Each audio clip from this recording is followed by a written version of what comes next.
save it too if you want. Yeah, thank you so much for the spectacular site. I want to thank everybody for coming out today to take part in really what is a terrific celebration.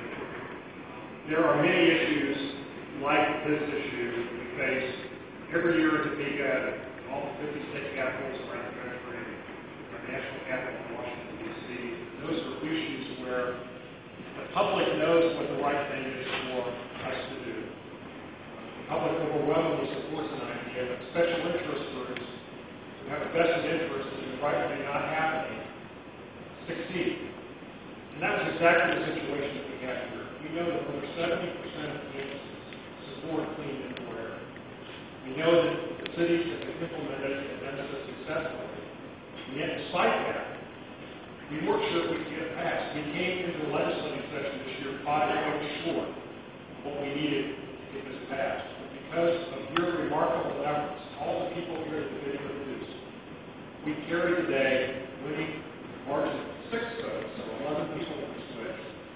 And in the end, Kansas won, special interest groups lost. Kansas got the clean air it deserved.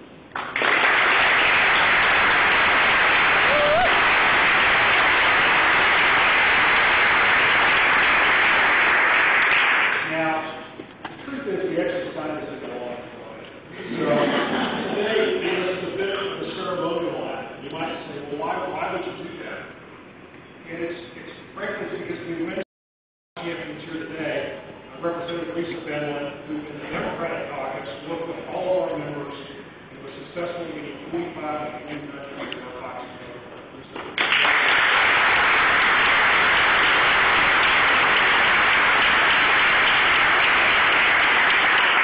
Nothing can happen, whether it's at Topeka or anywhere else, if we don't have a bipartisan board that makes it happen. And in this instance, Representative Tony Robbins, the line head of the group of folks who are just getting us close to the Republican caucus, came up with 24 votes. Charlie, thanks for your great work.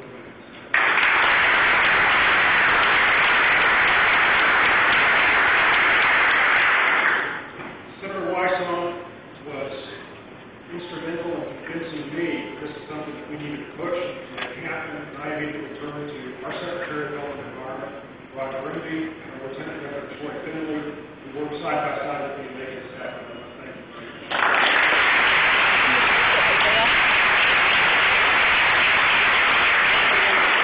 Thank the legislators that stood up. They did a great job. It's not an easy vote. Even though the public overwhelmingly supports it, the people that make calls and write checks and send nasty letters don't support it. And I appreciate them standing up to it. I want to thank all of the special interest groups that work for us, all the healthcare groups that were so instrumental in making this happen. And I think Barbara makes a great point.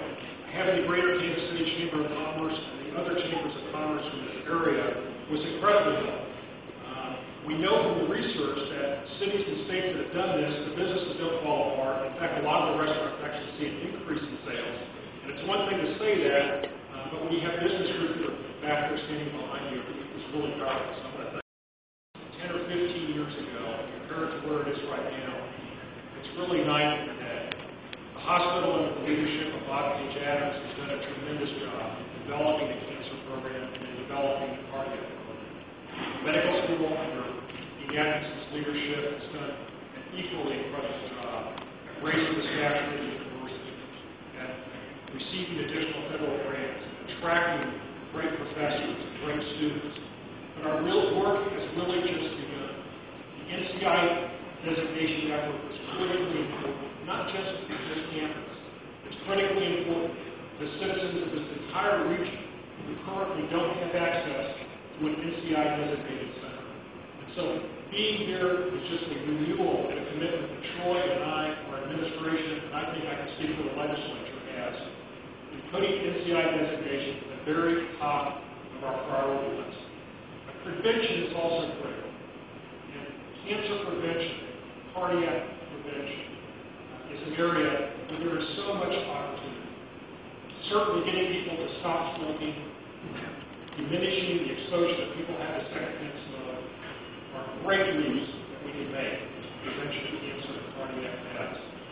Your docs, your students, your advocates are critical to making this happen. And Again, our work has just started. You know, every time I'm in this room, it gets good news.